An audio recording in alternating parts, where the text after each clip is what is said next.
Hai, assalamualaikum warahmatullahi wabarakatuh. Kita ketemu lagi di video berikutnya di bagian keempat, TOEFL Structure Part 4. Yang kita bahas kali ini adalah noun clause. Seperti di pembahasan sebelumnya, mulai dari pembahasan coordinate dan juga adverb clause, ini soal sudah terdiri dari dua kalimat. Ada kalimat pertama, kalimat kedua, kalimat independent, kalimat dependent. Apa itu noun clause? Kita coba bahas di slide berikutnya. Kalau dari kata noun itu berarti kata benda. Noun clause adalah sebuah kalimat yang belum memiliki makna atau belum berdiri sendiri, dan di kalimat dapat berfungsi sebagai subject, object of verb, object of preposition, subject complement, dan juga kadang bisa digantikan dengan pronoun it, kata it ya. Kalau kita coba jelaskan dalam bentuk soal, noun itu I bought a car.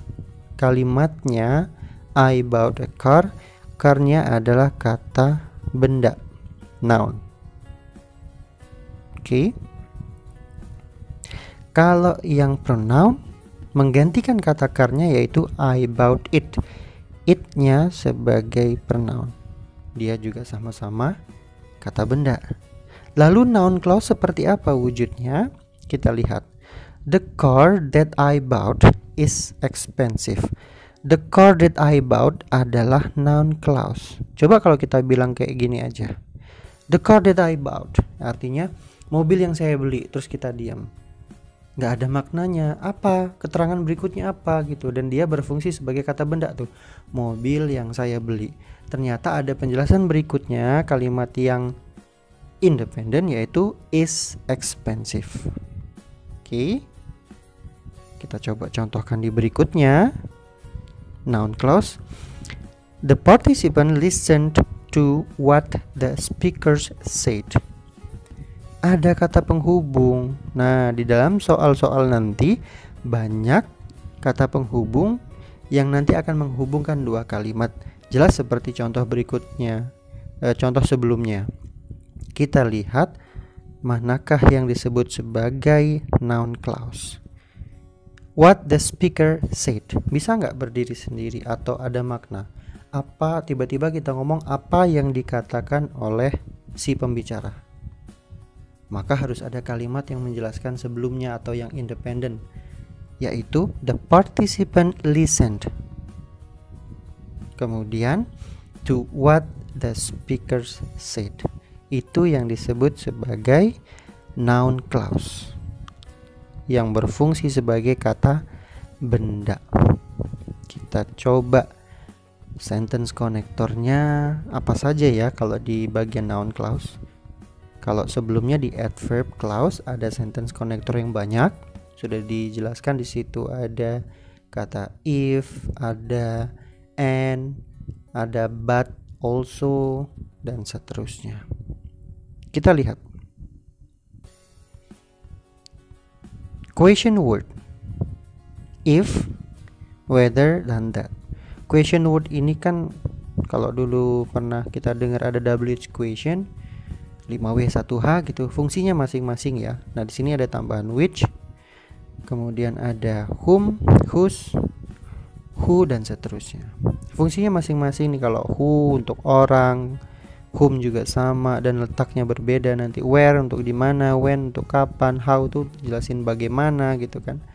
Kemudian that itu biasanya terkait dengan sesuatu yang terkait gitu. Kalimatnya terkait dan harus dijelaskan. If, jika, kemudian whether juga sama. Kita langsung ke contoh soal berikutnya, lanjutan dari video-video sebelumnya, yaitu nomor 14. Yuk kita analisa. Fossils demonstrate bla bla bla from land dwelling arthropods. Kira-kira sudah ada belum kata penghubungnya di soal? Belum ada kata penghubung. Sementara pilihan jawaban B dan juga C sudah menyediakan kata penghubung how. Maka jawabannya di antara kedua ini ya. Tapi ingat, kalimat pertama kita coba cari sudah lengkap belum. Di sini ada subjek, demonstrate sebagai predicate atau kata kerja. Berarti sudah lengkap kalimat pertama. Lalu kalimat kedua setelah kata how harus dilengkapi. Yang paling lengkap yang mana kira-kira? Ada kata kerjanya. Maka yang paling lengkap adalah yang B. How insect develop. Develop ini kata kerja. Dihubungkan dengan kata how. Fungsinya sebagai noun. Kita coba lihat. Fossils demonstrate how insects develop from land-dwelling arthropods. Kalau yang C, kan tadi ada dua pilihan nih antara B sama C. Development itu bukan kata kerja. Dia sudah berubah fungsi, tidak lagi menjadi kata kerja. Tapi kalau develop menjadi kata kerja, masih menjadi kata kerja. Maka jawaban yang paling tepat adalah yang B. Gak cukup ya contoh satu soal. Kita coba soal nomor 15. Apakah sudah ada kata penghubung di sini? Ya.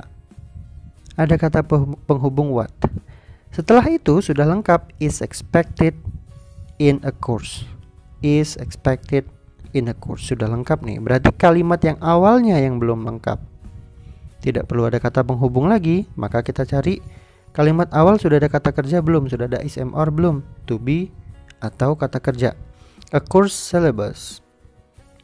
Itu baru subjek. Ternyata harus ada kata kerja. Yang diulangi berkali-kali di sini ada kata delineation. Delineate yang B. Yang C delineate lagi. Yang D delineating. Maka disitulah kata kerjanya. Kita cari ada kata delineate yang fungsinya menjadi kata kerja antara B sama C. Yang paling tepat adalah yang C, should clearly delineate. Dia menjadi kata kerja di situ untuk melengkapi kalimat ini di bagian awal. Kalau to delineate clearly, nggak ada kata kerjanya. Ingat, to delineate bukan sebagai kata kerja utama. Maka yang C adalah jawaban yang paling tepat. Kalau to dalam setiap soal TOEFL nanti kata tiba-tiba ada kata to delineate, dia bukan kata kerja utama. Contoh nih, contoh ya. I love to eat. Love kata kerja utama, eat kata kerja juga, tapi dia bukan sebagai kata kerja utama fungsinya. Itu ya, to infinitive tuh. Maka ini yang dilihat love-nya. Love kata kerja. Atau I like to eat sama. Maka yang C yang paling tepat. Oke, kita lihat penjelasannya. A course syllabus should clearly delineate what is expected in a course. Noun clause what is expected itu sudah komplit nih katanya. Maka main clause-nya membutuhkan kata kerja. Ini dia kata kerjanya. Noun clause berkaitan dengan itu. Next, number 16. Bubblings take great care to hide bla bla bla are built. Sudah ada kata penghubung belum di sini? Ternyata belum ada kata penghubung. Maka soal ini harus kita kerucutkan mana ada kata penghubung di sini, yaitu yang pilihan jawaban A dan juga yang C. Kemudian kembali ke soal, apakah sudah ada kata kerja di masing-masing kalimat utama dan kalimat keduanya? Ini subjek, bubblings. Kemudian burung ya ini ya. Kemudian take kata kerja.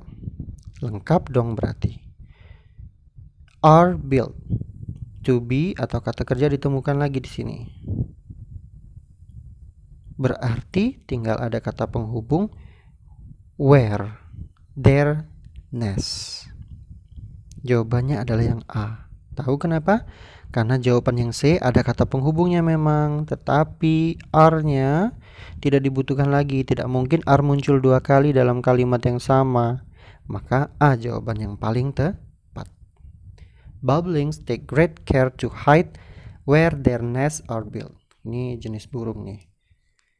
Menentukan atau menyimpan di mana sarangnya yang terbaik untuk melindungi anak-anaknya pasti. Kemudian nomor 17. Satu lagi kita contohkan ya.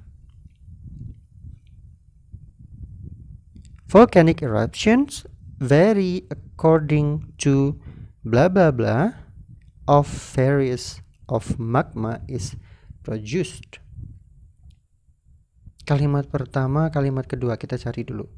Volcanic eruptions vary according to blah blah blah of various of magma is produced. Apakah kalimat ini sudah memiliki kata penghubung?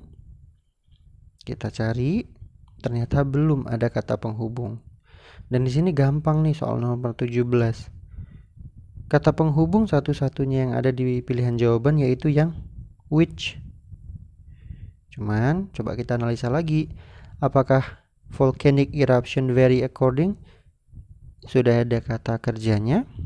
Yap, dia sudah lengkap. Kemudian kalau yang berikutnya ada kata is produced, dia juga sudah lengkap. Maka jawaban yang paling tepat adalah C. Nomor 17 membutuhkan kata penghubung. Volcanic eruptions vary according to which of various of magma is produced. Nah, noun clause berkaitan dengan kalimat yang ada di pilihan jawaban itu tadi ada contoh kata penghubung yang dihilangkan, contoh kata kerja yang dihilangkan atau harus dilengkapi. Tapi pada dasar dan pada intinya soal TOEFL ini adalah kalian harus melengkapi bagian-bagian soal yang hilang dan juga harus paham bahwa di sini terkait dengan soal apa. Maka kita coba pisahkan di bagian ini terkait dengan noun clause. Sebelumnya terkait dengan adverb clause. Fungsinya menjelaskan kata sifat adverb, menjelaskan kata kerja adverb. Kalau ini ya memang fungsinya sebagai kata benda. Tapi kata benda yang sepertinya sudah lengkap tapi ternyata belum memiliki arti. Kalau kita kembali ke penjelasan sebelumnya tadi, I bought a car, I bought it. Car jelas dia benda. It kata ganti benda tadi, si car sebagai objek ya. Kadang sebagai subjek nih car. Kemudian noun clause ini klausa panjang. Di sini ada what the speaker said. Fungsinya sebagai noun tapi dia seperti sudah lengkap. What the speaker said. Ada said sebagai kata kerja. Speakers sebagai subjek, tapi dia belum memiliki makna. Intinya what the speaker said gak ada maknanya, tapi harus ada penjelasan sebelumnya. Independent clause-nya atau kalimat inti utamanya the participant listen to, baru dia akan bermakna what the speaker said. Peserta akan mendengarkan apa yang dibicarakan oleh si pembicara. Ini yang disebut sebagai noun clause dalam beberapa soal TOEFL. Thank you very much. Sampai ketemu di video berikutnya. Kita akan bahas adjective clause. Assalamualaikum warahmatullahi wabarakatuh.